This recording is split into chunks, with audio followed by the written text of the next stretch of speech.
கிழக்கு நியூஸ் நேயர்களுக்கு வணக்கம். நான் பத்ரி சேஷாத்ரி. இந்த தேர்தல் வரும்பொழுதெல்லாம் சில பேர் ஏதாவது ஒரு வித்தியாசமான பொதுநல வழக்கு போடணும் அப்படின்ட்டு கிளம்பி வருவாங்க. பெரும்பாலான சமயங்கள்ல கோர்ட் அத ஒரேடியா டிஸ்மிஸ் பண்ணிடும். இது இந்த வழக்க எடுத்துட்டு வந்தவர் யாரோ கொஞ்சம் பெரிய ஆள் போல இருக்கு. அதனால ஒரு 3 நீதிபதிகள் அடங்கிய அமர்வு உச்சநீதிமன்றத்தில அவரோட கொஞ்சம் ஜாலியா பேச்சுவார்த்தைகள்லாம் நடத்திட்டு, அதுக்கப்புறமா தூக்கி குப்பையில போட்டாங்க. முதல்ல இது ஏன்டா கையில எடுத்துக்கிட்டாங்க அப்படிங்கிறதே எனக்கு ஆச்சரியமா இருக்கு. என்னன்னா, ஒரு ஆளு யாருன்னுலாம் பார்ப்போம். யாரெல்லாம் வாக்குப்பதிவு அன்னைக்கு வாக்கு போடலையோ, அவங்களுக்கு எதித்த மாதிரி பீனல் ஆக்ஷன். அதாவது கடுமையான தண்டனை தரக்கூடிய மாதிரியாக அவங்கள ப்ராசிக்யூட் பண்ணணும் அப்படிங்கிறாரு. அப்ப நமக்கு 23ஆம் தேதி தேர்தல். உங்க பேரு வாக்குச்சீட்டுல இருக்கு உங்களுக்கு. நீங்க அந்த பதிவுல இருக்கு உங்களுக்கு. உங்களுக்கு ஒரு வாக்கு இருக்கு. நீங்க போய் ஓட்டு போடணும். உங்க இஷ்டம். போடலைன்னா, உங்களுக்கு ஃபைனோ அல்லது சிறை தண்டனையோ அல்லது 2மோ குடுக்குற மாதிரி ஏதாவது பண்ணுங்க. மை லார்ட் அப்படின்னு இவரு நேரா போயிட்டாரு கோர்ட்டுக்கு. கோர்ட் என்ன சொல்லிருச்சு, இது எல்லாத்தையும் கொஞ்சம் நேரம்லாம் பேச்சுவார்த்தை எல்லாம் பண்ணிட்டு கடைசியா அப்படியெல்லாம் நாங்க யாரையும் கம்பல் பண்ண முடியாது. அதனால நீங்க இது எங்களுடைய பர்வியூலயே வரல. ஜுடிஷியரியோடைய பர்வியூலயே வரல. உங்களுக்கு தெரியும் இல்லையா? 3 தூண்கள் இருக்கு. ஒண்ணு லெஜிஸ்லேட்டிவ், அடுத்தது எக்ஸிக்யூட்டிவ், 3வது ஜுடிஷியரி. ஜுடிஷியரி இதெல்லாம் ஒண்ணும் பண்ண முடியாது அப்படின்ட்டாங்க. இது நான் வேற விதமா பார்க்குறேன். முதல்ல இதுக்குள்ள வந்துருவோம் இத. அவங்க ரொம்ப கிளியரா சொல்லிட்டாங்க. இதுக்கெல்லாம் நாங்க ஒண்ணும் பண்ண முடியாது. லெஜிஸ்லேச்சர் மற்றும் எக்ஸிக்யூட்டிவ் அவங்கள்ட்ட போய் பேசிக்கோ அப்படின்னு சொல்லிட்டாங்க. இது ஒரு பப்ளிக் இன்ட்ரெஸ்ட் லிட்டிகேஷன்ல இந்த மாதிரி ஒண்ணு வந்திருக்கு. இது அஜய் கோயல் அப்படின்னு ஒருத்தர் பொதுநல வழக்க தொடுத்திருக்காரு. இது chief justice of India Surya Kant, நீதிபதிகள் ஜெயமால்யா பாக்சி, விபுல் பஞ்சோலி, இந்த 3 பேர் அடங்கிய அமர்வுக்கு முன்னாடி வந்திருக்கு. அவர் என்னெல்லாம் சொல்றாரு பாருங்க இந்த பொதுநல வழக்குல. இந்த ஓட்டு போடாதவனுக்கு ஏதாவது ஒரு தண்டனையாவது கொடுக்கணுங்க. ஒண்ணுமே இல்லைன்னா குறைஞ்சபட்சம் அவனுக்கு கவர்மெண்ட் பெனிஃபிட்டையாவது கட் பண்ணி விட்டுறணும். இன்னும் விட்டுருந்தா இவர் ஆதார் கார்டை கட் பண்ணணும், பேன் கார்டை கட் பண்ணணும், அந்த ஆளை நடுத்தருவில் நிற்க வைக்கணும் அப்படின்லாம் சொல்லிடுவார் போல இருக்கு. கோர்ட்டு என்ன பண்ணுதுன்னா, ஃபண்டமெண்டலான சில விஷயங்களை விட்டுட்டாங்கன்னு நான் நினைக்கிறேன். கோர்ட் இது எப்படி முடியும்? அவங்க 2-3 இது சொல்றாங்க. ஃபீசிபிலிட்டி, இது எப்படி சாத்தியமாக்குறது? சாத்தியமாக்க முடியாது. அடுத்தது அவங்க சொல்றாங்க கான்ஸ்டிடியூஷனாலிட்டி. இதுதான் பாயிண்டே.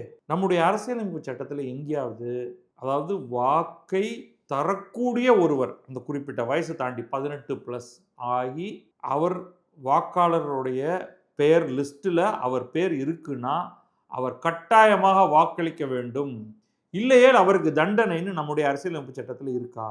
இல்லை. இப்போ இவர் இங்கே போய் கேட்டார்னா கான்ஸ்டிடியூஷனாலிட்டி ஆஃப் என்ஃபோர்சிங் கம்பல்சரி ஓட்டிங்.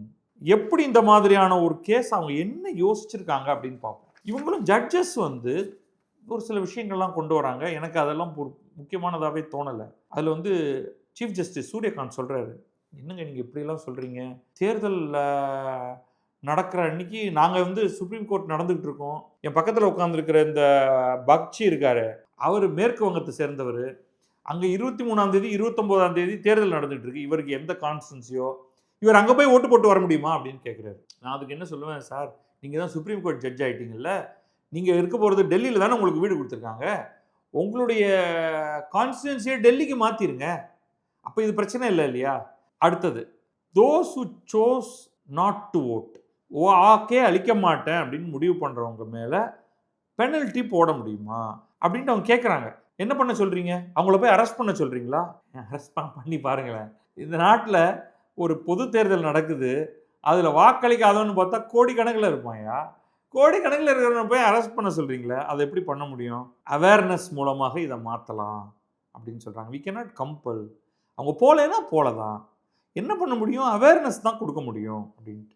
ஒரு பக்கம் நம்ம என்ன பண்ணுறாங்கன்னா, ஓட்டு போட விரும்புகிறவங்க ஆனால் போக முடியாதவங்க. இப்போ உண்மையிலேயே தேர்தல் பணியில் ஈடுபடுபவர்கள் அத்தனை பேருக்கும் போஸ்டல் வாக்கு அப்படின்னு ஒன்று கொடுக்க ஆரம்பிச்சிட்டாங்க. அது உங்களுக்கு ஏற்கனவே தெரியும். ஸோ அதனால், அதாவது தேர்தல் பணி காரணமாக ஒருத்தர் வாக்களிக்க முடியவில்லை என்றால் அவருக்கு வாக்களிப்பதற்கான வசதி இன்றைக்கு இருக்கிறது. அடுத்து இப்போ அனதர் வசதி என்ன பண்ணி கொடுத்துட்டாங்கன்னா, சீனியர் சிட்டிசன்ஸ் வீட்டில் இருந்தபடியே வாக்களிக்கலாம் அப்படின்ட்டு அந்த டிரைவ் இப்போ நடக்க ஆரம்பிச்சிருச்சு. 23ஆம் தேதி கரெக்டாக ஒரு வாரத்துக்கு முன்னாடியே ஆரம்பிச்சிட்டாங்க. வீடு வீடாக முன்னாடியே நீங்கள் பதிவு செய்திருந்தீங்கன்னா, எனக்கு இந்த வயசாகுது, எனக்கு உடல் நலம்லாம் இல்லை, நான் வந்து போலிங் பூத்துக்கு வந்து வரிசையில் நின்று வாக்களிக்க முடியாது அப்படின்னா, அதற்கும் வழி பண்ணிட்டாங்க. அது ஒரு குரூப்பாக வந்து அந்த போலிங் ஆஃபீஸர், போலீஸ், வீடியோ எடுக்கிறவர் இப்படின்னு எல்லாம் வந்து இன்றைக்கு வாக்கு வீடு வீடாக போய் கான்ஸ்டிட்யூன்சியாக இந்த வேலை நடக்க ஆரம்பிச்சிருச்சு. ஆல்ரெடி நடந்துகிட்டு இருக்கு. இன்னும் ஒரு சிலது என்னன்னா, வயது இருக்கு, நீங்க சீனியர் சிட்டிசன் கிடையாது.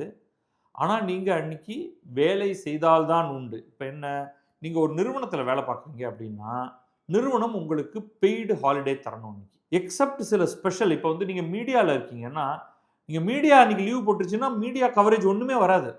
டிவி, நியூஸ் பேப்பர்லாம். அப்போ பொதுவா என்ன பண்ணுவாங்க, அப்பா நீ போய் ஓட்டு போட்டுட்டு வந்து வேலைய செய்யின்ட்டு. இல்ல சார் என் ஓட்டு அந்த ஊர்ல இருக்குன்னா, எகைன் நான் அந்த கேள்வி தான் கேட்பேன். ஜட்ஜிட்ட கேட்ட கேள்வி தான் கேட்பேன். இங்க தான் உனக்கு வேலை அப்படின்னா, உன் ஓட்ட இங்க மாத்துப்பா. இங்கேயே விட்டுட்டு நீ அங்க போய் ஓட்ட வச்சுக்கிட்டு என்ன பண்ண போற நீ? அப்படின்ட்டு. இல்ல சார் நான் இங்க வந்து தங்குறேன், எனக்கு அட்ரஸ் இல்ல. அதெல்லாம் இன்னைக்கு வந்து அதெல்லாம் பிரச்சனையே கிடையாது. நீங்க எவ்வளோ தடவ வேணாலும் உங்களுடைய கான்ஸ்டிட்யூன்சிய மாத்தலாம். நீங்க இங்க தான் இருக்க போறீங்க அப்படின்னா, உங்களுடைய கான்ஸ்டிட்யூன்சிய மாற்றி லோக்கலா வைத்துக் கொள்ளுங்கள். சரி, அப்புறம் அடுத்தது வந்து இது ஆர்குமென்ட் நடக்குது. அப்ப தொடர்ந்து இவங்க என்ன சொல்றாங்க, அப்ப ஒருத்தர் ரொம்ப ஏழையா இருக்காரு. அவர் வேலை செஞ்சா தான் அவருக்கு சாப்பாடு. அவர்கிட்ட போய் நீ போய் இன்னைக்கு ஏன்டா ஓட்டு போடல? நீ ஓட்டு போடலன்னா நான் வந்து உன்ன தூக்கி ஜெயில்ல உட்கார வைப்பேன் அப்படின்னு சொல்ல முடியுமா? அப்படின்னு கேட்கறாங்க. அதுக்கு இவங்க இந்த வழக்க கொண்டு வந்தவங்க என்ன சொல்றாங்க, அவங்களுக்கு இன்சென்டிவைஸ் த வோட்டிங். அதுதான் நம்ம கட்சிக்காரங்கலாம் சில இன்சென்டிவ் குடுக்குறாங்களே. ரூ. 8,000 கூப்பன். அது நீங்க ஓகே அப்படின்னு சொல்லுவீங்களா? ஸோ இவங்க என்ன சொல்றாங்க, இந்த மாதிரி கஷ்டப்படுற ஏழைகள போய் வாக்களிக்கிறதுக்கு இன்சென்டிவ் குடுங்க. இன்சென்டிவ்னா கேஷ் இன்சென்டிவ் ஒண்ணு தான். இல்லாட்டி அவன் வேலை போவான். அவன் நாள் ஃபுல்லா ஒர்க் பண்ணான்னா ரூ. 1000 கிடைக்கும் அப்படின்னு வச்சுப்போம். அப்ப நீ உனக்கு ஒரு கம்பெனிக்கு கம்பெனி தலைமையில சுமத்திரலாம். எப்பா நீ லீவ் குடுத்துரு. அவங்க போய் ஓட்டு போட்டு வரணும். நீ சம்பளம் கட் பண்ணக்கூடாது. ஓகே. சுய தொழில் பார்க்குறவங்களுக்கு அவருக்கு என்ன பண்ணுவீங்க? அப்ப அவருக்கு காசு நீங்க குடுப்பீங்களா? அப்ப என்ன பேசிஸ்ல இது நடக்கும்? அது எவ்வளவு இம்பிராக்டிகலான விஷயம் இருக்கு இதுல இருக்கு அப்படின்னு பாருங்க. சார் அடுத்து போறாங்க. அப்ப பனிஷ்மென்ட் குடுங்க. எப்படின்னா, நீங்க வந்து ஓட்டு போடலன்னா, உனக்கு கவர்ன்மென்ட் பெனிஃபிட் குடுக்கக்கூடாதுன்ட்டு. அது எப்படி பண்ணுவீங்க? Any coercive measure would be inconsistent with democratic principles. இதுதான் பாயிண்ட். நீ ஓட்டு போடு, இல்லாட்டி உன் கைய கால முறிப்பேன் அப்படின்னு சொல்றது இஸ் நாட் டெமோக்ராட்டிக். நான் ஒரு முக்கியமான ரீசன், நான் ஏன் ஓட்டு போட மாட்டேன் அப்படிங்கிறதுக்கு ரீசன் சொல்றேன். என்னுடைய கான்ஸ்டிட்யூன்சில நான் இது என்னுடைய கான்ஸ்டிட்யூன்சிய பத்தி தான் அப்படின்னு நான் சொல்லல. ஒரு ஆள் இத சொல்லலாம். என் கான்ஸ்டிட்யூன்சில நிக்கிறவங்க அவங்களுடைய சொத்து விவர பட்டியல பாருங்க. எல்லாம் பொய் சொல்றாங்க. மேல இருக்கிற ஆள்லேருந்து ஆரம்பிச்சு கடைசியில இருக்கிற ஆள் வரைக்கும் இவங்க சொல்றது எல்லாம் பொய். எக்கச்சக்கமா சொத்து சேர்த்து வச்சிருக்காங்க. ஆனா வெளியில வந்து பார்த்தா, என்கிட்ட கார் இல்ல, என்கிட்ட வீடு இல்ல, நானே பாவம், என்கிட்ட கடன் தான் இருக்கு அப்படின்னு நம்மகிட்ட பொய் சொல்றாங்க. அதுக்கப்புறம் மக்களோட நன்மைக்காகத்தான் நான் எல்லாத்தையும் செய்யறேன் அப்படின்னு சொல்றது. ஆனா அவன் பண்றதெல்லாம் அவனுடைய குடும்ப நன்மைக்காக. இவங்க யாராவது உண்மையிலேயே மக்கள் நலனுக்காக உழைக்கிறாங்களான்னா ஒரு மண்ணும் இல்ல, சுக்கும் இல்ல. அப்ப நீங்க பாக்குறீங்க எல்லாம் பேசுறதெல்லாம் பொய், வெளியில காமிக்கிறது பொய் சொத்து.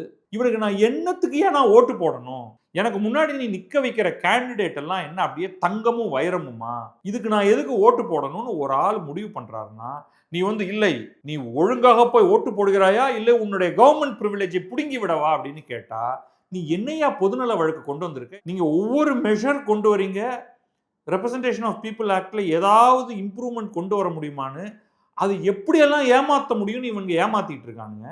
இதெல்லாமும் மீறி நம்ம வாக்களிக்கிறோம்னா, ஒரு ஐடியாலஜி காரணமாக இந்த கட்சியை ஆட்சியில் அமர்த்த வேண்டும், அந்த கட்சியை ஆட்சியில் அமர வைக்கக்கூடாது, அவன் ஆட்சிக்கு வந்தா நாசம், இவன் வரலைன்னா நாசம்னு உங்களுக்கு ஏதோ ஒரு சில ஐடியா இருக்கு.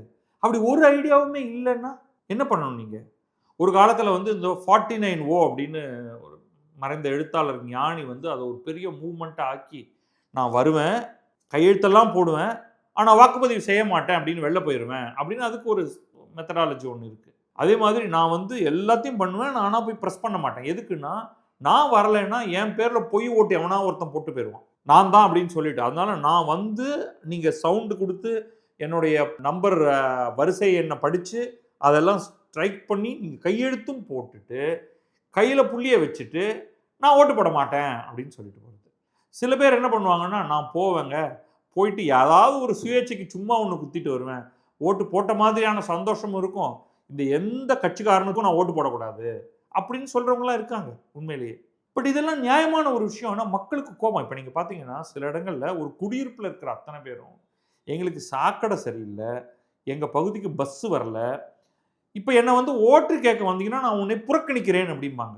உடனே கலெக்டர் வந்து நிப்பாங்க. மத்த நாள் நான் வந்து அலுவலகத்துக்கு வந்தேன். ஒரு பெரிய மகஜர குடுத்தேன். எனக்கு இது சரியில்லைங்க, அது சரியில்லைங்க. ஐயா தயவு செஞ்சு ஒரு பஸ் விடுங்க. நான் எங்க இருக்கிற ஒரே இது வந்து நாங்க பாய்காட் பண்றோம். வாக்களிக்க மாட்டோம். நீ வாக்களிக்கலனாலும் ஒண்ணாகாது. எவனோ ஒருத்தன் ஜெயிக்க தான் போறான். பட் என் கோபத்த நான் சொன்னேன்னா, அப்ப மட்டும் வருவாங்க. இல்லைங்க நாங்கலாம் சரிப்படுத்திருவோம். என்னத்த சரிப்படுத்திருவோம்? சும்மா வந்துட்டு எப்படியோ யாரோ 4 பேராவது வந்து ஓட்டு போட்டு போங்க அப்படின்னு சொல்றதுக்கு. இவ்வளவு வந்து நெகட்டிவ் நிரம்பிய ஒரு தேர்தல். இதையும் மீறி நம்ம வந்து 80% 90% வாக்கெல்லாம் பண்ணிட்டு தான் இருக்கோம். இல்லன்னு சொல்லல. இது என்ன கடுப்பாவுதுன்னா, ஒரு ஆளு வேலையத்து வெட்டியா போய் இதுக்காக ஒரு பொதுநல வழக்கு எடுத்துட்டு போய் உச்சநீதிமன்றம் ஸ்ட்ரெயிட்டா இவங்களுக்கு ஏதாவது தண்டனை கொடுக்கணும் அப்படின்ட்டு. என்னையா இது? என்ன நியாயமா இருக்கா இது? புரொட்டஸ்ட். நான் வாக்களிக்க மாட்டேன்.